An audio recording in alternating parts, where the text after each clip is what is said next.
Diesel ગોચી નહીં મળે તો અમે અમારી ગાડીમાં ડીઝલ એ નહીં વધારે. અને અમારા આ બેન તો છે ને બધે રેકોર્ડ બ્રેક કરે છે ઉલટી કરવાના.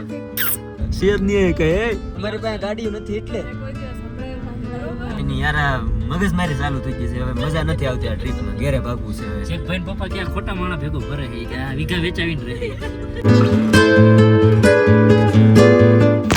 સ્વાગત છે નવા બ્લોગમાં. કેમ છો તમે બધા? મજામાં? તો ભાઈ કાલ તો ભાઈ બહુ બધી મજા આવી ને શું કહેવાય કાલનો દિવસ તો કંઈક અલગ જ હતો. અને જે પમદી રોકાણા હતા ત્યાં પાસે અમે બધા એવા હતા રોકાવા અને અત્યારે બધું પેકિંગ કરી નાખ્યું છે. બજેટ બચે એમ હોય ને તો બજેટ બચાવી હતી, કેમ કે એક રૂમમાં જો એક્સ્ટ્રા બેડ ને એવું મળી જાય ને તો એક રૂમમાં જ બધા જણા હોઈ જાય એટલે કઈ ઉપાધિ રહી નહીં. મસ્ત બધા સવારનો નાસ્તો કરી લીધો અને અત્યારે હવે અહીંથી અમારે નીકળવાનું છે મનાલી બાજુ. પણ એની પહેલાં છે ને અહીંથી જવાનું છે ભાઈ આપણા જે આર્મીવાળા ભાઈ છે ને એને મળવા. અહીંથી 40 કિલોમીટર જેવું દૂર છે તો એને મળી અને પછી નીકળવાનું છે આપણે મનાલી બાજુ. કેમ પતા ખબર જ નહીં એને કઈ ખબર જ નથી. અમારા આશુબેન ને કઈ ખબર જ ન હોય પણ છે ને 3 જમણથી કોઈ નાયું નથી. આ બધે જો જો પણ અહીં ટાટું પાણી નથી આવતું ભાઈ આ ગામમાં છે ને. ઓ સોરી ગરમ નથી આવતું, ભૂલાઈ ગયું. મારો વારો આવી ગયો છે પાછળ બેહવાનો અને આ ભાઈને રીલ એડિટ કરવી છે અને મારી રીલ એડિટ કરવી છે. 40 કિલોમીટર જેવું જવાનું છે ત્યાં અમે છે ને ફટાફટ અમારું કામ કમ્પ્લીટ કરી લઈએ. મને તો દે ચોકલેટ લે. વાહ ખાઈ કાંઈ વાંધો નહીં કેજો નથી ખાવી. ના ના ખાઈ જાય ફેમિલી. તો ભાઈ અમારા જે મિત્ર હતા રસ્તામાં આર્મી વાળા ભાઈ એને મળી લીધા અને અમારી થોડી ઘણી બહુ બધી હેલ્પ કરી દીધી અને હવે અમે બધા નીકળી ગયા છીએ ભાઈ મનાલી. 500 કિલોમીટર થઈ છે. 488 અમે જયારે નીકળ્યા ત્યારે 500 જેવું થતું હતું અને હવે સીધા જાય છે Manali.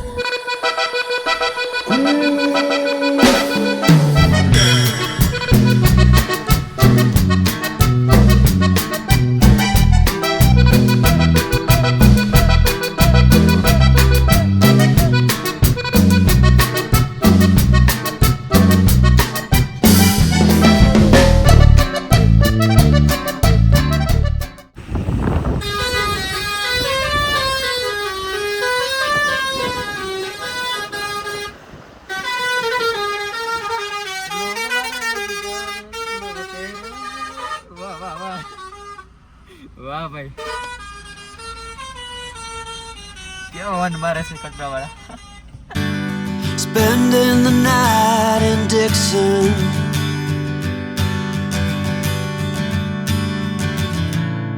60-odd miles from a plan. તમને અત્યારે થઈ ગયો છે એક પ્રોબ્લેમ ભાઈ. મનાલી અહીંથી 286 કિલોમીટર છે અને અમારી ગાડીમાં રેન્જ છે ને ભાઈ 175 કિલોમીટરની છે અને અમે ત્યાંથી નીકળ્યા ત્યાંથી કે પેટ્રોલ પંપ આડો નથી આવ્યો. એટલે હવે જો અહીં એક આવ્યું છે પાંગ કરીને અહીંયા પાછા રિટર્ન આવ્યા, કેમ કે ભાઈ આગળ હું પેલા લીપ લઈને બેઠો હતો ત્યારે મને ખબર કે રસ્તામાં ત્યાં પેટ્રોલ પંપ આવ્યો નહોતો. એટલે હવે અહીં લોકલમાંથી ડીઝલ ગોચી નહીં મળે તો અમે અમારી ગાડીમાં ડીઝલ છે નહીં વધારે. મનાલી સુધી પૂછ્યું નહીં ને અહીં પેટ્રોલ પંપ નથી રસ્તામાં. એટલે હવે જોઈ ટ્રાય કરીએ કે મળી જાય તો ઠીક છે, બાકી ફસાવું. વાહ વાહ ભાઈ અહીંયાનો બધે દેશી જુગાડ કર્યો છે. અહીં અમને એક જગ્યાએ મળ્યું છે 110 રૂપિયાના ભાવનું ડીઝલ. નકર ફસાઈ જાત તો હવે હે ને ગાડીમાં રેડી દઈ. અને અમારા આ બેન તો છે ને બધે રેકોર્ડ બ્રેક કરે છે ઉલટી કરવાના. ચોકલેટો ને પછી ખાઈ એટલે ઉલટી, ખાઈ એટલે ઉલટી. 15 લીટર લીધું છે ભાઈ અમે ડીઝલ અને ભરવાનું છે. આથી મળતું નથી થાય ભાઈ આ માઇન્ડમાં નગર અમે અડધે હલવાઈ જાય. એમને ડીઝલ પૂરી દીધું ને દર વખતે છે ને આ ભાઈ અમે જ્યારથી કાશ્મીરથી નીકળ્યા ને ત્યારથી હેરવેર છે. દર વખતે ગમે જગ્યાએ ભેગા થઈ જાય. મતલબમાં આ ભાઈ છે ને એક્ટિવા લઈને આવેલા છે. તો આ એક્ટિવા છે ને એ લઈને ભાઈ રાઈડ કરે અને હાર વાયર જ છીએ અમે બધી જગ્યાએ ભેગા થઈ છે. આજ પાછા અહીંયા ભેગા થઈ ગયા. ટાઢું પાણી છે, ટાઢું બહુ ટાઢું પાણી છે ભાઈ. હાથ ઠરી ગયા ધોયા ને તા. અને અહીંયા છે ને ખાસ વાત એ કહી દઉં કે 20 નું આવે ને તો અહીંયા તમારી પાસે 30 લેશે એક્સ્ટ્રા ભાઈ, કેમ કે આ જગ્યા ઉપર લાવવાનો જ ભાવ હોય. બધી વસ્તુનો ભાવ વધારે. બસ શું છે ભાઈ આ બધું? શું વોટ પાટી ગયા ભાઈ બધાને. ચલો cobra gang ready? Golden gang ઓ સોરી ગોલ્ડન ગેંગ ભૂલાઈ ગયું મને. ચાલો પાર્થ રથ ચલાવો આપ.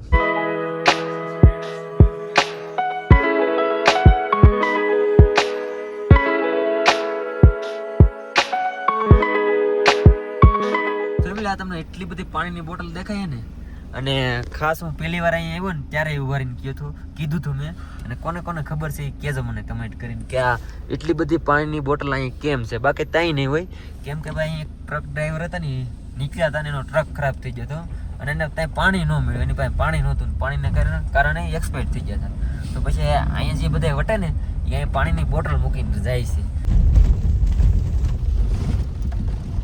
વાહ મિત્રો વાહ, જોવો તમે ખાલી આજે બે ઉતરે શેર નહીં કહે છોકરા હેરાન ન થાય, પણ છોકરા બચારા હેરાન ન થાય. કે ડીડીટી પાઈ દેવાની. ડીડીટી કોણ પાય છે? હા ભાઈ કે છે ઈ તો બધું કે આ એક કોલું પાકી ગયેલું હે. આ તો કેવા રસ્તા આવે એ જ ખબર નથી. આ શું નતું, એ તો હુંય જ જાય છે, એને રસ્તા કઈ જોયા જ નથી. મને એમ થાય કે હું દવા આપી દઉં ને તો ઈ થોડીક ફ્રેશ થઈ જાય તો ઈ માથું ફરવાની દુખે. મજા લઈ શકે. માથું દુખે. એનું માથું દુખે છે, શરદી થઈ. હું કહું માથાની દવા લઈ તો કે ના, તો મેં કીધું શરદીની દવા લઈ લે તો કે ના. એટલે મેં કીધું થોડીક ફ્રેશ થઈ જાય તો કંઈક ફરવાનો આનંદ લઈ શકે. અમને એમ કે દવા લેવા એ પૂરી કરવાની છે, કેવું પ્રેશર કરો છો. કોતલા ભરીને લેવા કારજી ભાઈ. તયો એલા તો ઈ તમારા લોકો માટે જ સારું છે. તમને કોઈને કંઈક તમને માંદા દીધી હતી પડ્યા, હમણાં કા તો માંદા પડ્યા તો તમને કંઈક હાજા તો કરવા ને મારે ભેગા રહીને. પછી તમે કહેશો કે અરે ડોક્ટર હું કામના હાજા નથી કરતા. તો ડોક્ટર દવા દે, ડીડીટી નો દે. નથી કઈ પ્રોબ્લેમ નથી થાય એવું. આ માણસ કોઈ જે એમ કહે કે અહીંથી નથી ચાલવું, એ માણસ શોર્ટકટ ના રસ્તા દે. હા, પણ ઈ સારો રસ્તો હતો એટલે આપ્યો. હા મેડમ વાહ, ફોર્ચ્યુનર પૂરી થાય રાજકોટ પૂછશે ને તા. ના ના એવું ન બોલાય. માલિક કે મબરા ફોર્ચ્યુનર પડશે ઈ કે. રાજકોટ પહોંચશે ને ત્યાં હતી ને એના કરતા ડબલ સારી થઈને એને મળશે. હા વાહ. તો જોઈએ. હા તો જોજે. હા 4 ટાંગા નવા નાખી દીધા છે. હજી બ્રેક ટાંગા અત્યારે જો નવા નહીં થતા, નવા જેના રહ્યા નથી હવે. જોઈ લે નવા જ છે એમ કહેતા. એમ થોડા કઈ ટાયર 40,000 રૂપિયા ટાયર એમ થોડા વયા જાય ગયો. તું તો કઈ ગધડા તાવ આવે એવી વાતો કરે છે. 40,000 ના 4 છે. આ તો 10,000 રૂપિયા 11,500 રૂપિયાનું એક ટાયર છે. એમ છોલાઈ જાય. એમ છોલાઈ જાય વાતો કરે તું. એ ભગવાન. કાંઈ વાંધો નહીં યાર, આપણે ભાઈ તું ગાડી 20 વર્ષની થઈ ઘહાણી અમુકની વૈધી ને હું કઈ પથરા ઉપર એમ ખાવા નથી ગઈ. પથરા ઉપર જઈ તો કઈ હાલતી નથી જમીન ઉપર ઘા હોતું વાણકા જમીન અલગ અલગ હશે. ટાયર ઘાઈ જાય. અને મન અને મશીન ને ગમે 9 દીમાં ટાયર ઘહાઈ જાય ઈ કે 50,000 ના. વાહ દુનિયા. એટલે કાંઈ વાંધો નહીં ભાઈ, અમારી પાસે ગાડીઓ નથી એટલે ને, હા એટલે તમે અમને બધાને હંભળાવો છો ને. હા, અમારી પાસે ગાડી અમારી પાસે ગાડીઓ નથી એટલે. મેં કોઈ દિવસ સંભળાયું નથી. બરોબર. કાંઈ વાંધો નહીં, કાંઈ વાંધો નહીં, કાંઈ વાંધો નહીં, અમારે કોઈ દિવસ સંભળાયું એકેય વાર નથી. કાંઈ વાંધો નહીં. તમ તારે મેં જેમ નહીં લગાવવાનું. વાહ. લાગી જાય તો રિહાઈ જઈશ પછી. ઉલ્લે માલિક ઉતાર દે આપણે બે ની હેઠા. સારું છે આગતી નથી વળી. આગતી હોય તો આમ રીખાઈને બેસી જાય. એટલે એમ નહીં આપણે સ્ટીયરિંગ પકડવું પડે કરે રીહામાં. હવે ટ્રીપ કોઈ દિવસ કરવાની થતી જ નથી આપણે. હા હે હવે આવ ડાયરેક્ટ ટ્રીપ નહીં ભાઈ. હવે આઈલક્સ માં જ કરવી છે કે ડાયરેક્ટ. હવે અમારા હર્ષિલભાઈ નવી ગાડી લે છે. હા જો ક્રિશા જો ક્રિશાની કિડની વેચી. દીદાને રાખી પછી હવે ના પાડી દીધી. જોયું હવે આઈલક્સ લે એટલે આપણને ઉડાડ દે હો. હા પણ એમાંય મારે જરૂર તો ક્રિશાની જ પડશે ને. કેમ? કિડની તો એની જ વેચી ને. મેં કીધું ડ્રાઈવર માં જોશી. નિર્દય માણસ. નિર્લજ્જ નિર્દય. पहले मैं किडनी बेचूंगा, फिर मैं दूसरी किडनी बेचूंगा, હા તો ભાઈ છે. फिर मैं एक आंख बेचूंगा, બોલ બોલ. फिर दूसरी आंख बेचूंगा. આના આ ભાઈ છે. अरे मैं मेरी नहीं तेरी बात कर रहा हूँ. એટલા જ ઉપર કે આવો તો ભાઈ છે. હે ભગવાન. અમે એક દિવસ ને સમય ગાડી લેવલ હું કઈ આ જો રૂપ બોલી. મેં કીધું ને હે ભગવાન તો કે અહીંયા જ છું બોલો. ભગવાન છે. કાંઈ વાંધો નહીં, આપણે એક સ્પેશિયલ હું કે ઓલી ટ્રેવલ વેન બનાવશું, ઓલી ગાડી બનાવશું આખી. હા અને એ છે ને અમે આખું હું કહેવાય પછી એને રખડી જ લેવું છે આખું પછી ઘર બધા આખું ઘરે ગાડીમાં ઘર કરી નાખવું છે. બધાને એક એક રૂમ આપી દે. એક એક રૂમે નો ભેગું થાય એવડી ગાડી થોડી હોય કઈ.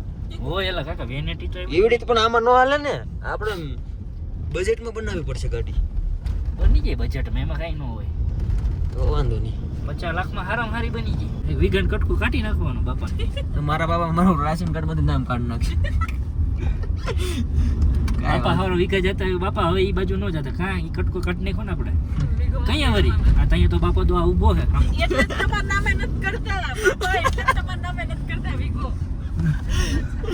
એ ભગવાન કાઈ નહીં યાર, આ મગજ મારી ચાલુ થઈ ગઈ છે હવે, મજા નથી આવતી આ ટ્રીપમાં, ઘેરે ભાગવું છે હવે. શેખ ભાઈ પપ્પા ક્યાં ખોટા માણા ભેગો ફરે છે કે આ વીઘા વેચાવીને રહે.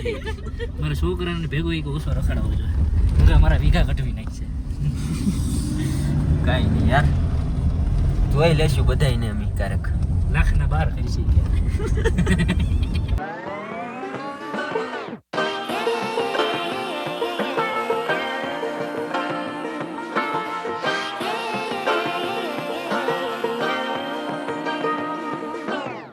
I like to be educated, but I'm so frustrated. Hello to my loneliness. ભગવાન, તો કાલ ભાઈ છે ને રાતે 1 વાગે અમે પી ગયા હતા મનાલી, અને બધાય થાકી જતા. 3 દિવસથી કોઈ નાયા નહોતા, ટાઈડના ત્યાં ભાઈ કંઈ પાણી તો આવતું નહોતું. તો અત્યારે ભાઈ સવારે બધા ઊભા થઈ ગયા 3 વાગે. શું કહેવાય, હું તો 3 વાગે સૂતો તો આવડા બધાએ 1 વાગે અમે જમ્યું, અને મેં થોડુંક એડિટિંગ કર્યું હતું એટલે મારે 3 વાગી ગયા. પછી કાંઈ વ્લોગ શૂટ કરવાની ફેર નહોતી રહી, એટલે બધાય સૂઈ ગયા હતા. અને બસ હવે મનાલી જવાનું છે, અને ઘણી બધી જગ્યાએ જવાનું છે. તો બાકી તો યાર બસ આશા છે કે આજનો વ્લોગ તમને ગમ્યો હશે. ગમ્યો તો યાર લાઈક, કમેન્ટ, શેર, સબસ્ક્રાઈબ કરવાનું ભૂલતા નહીં. મળીએ પછી કાલ નવા વ્લોગમાં. ચાહું તે બધાને જય માતાજી, બાય બાય.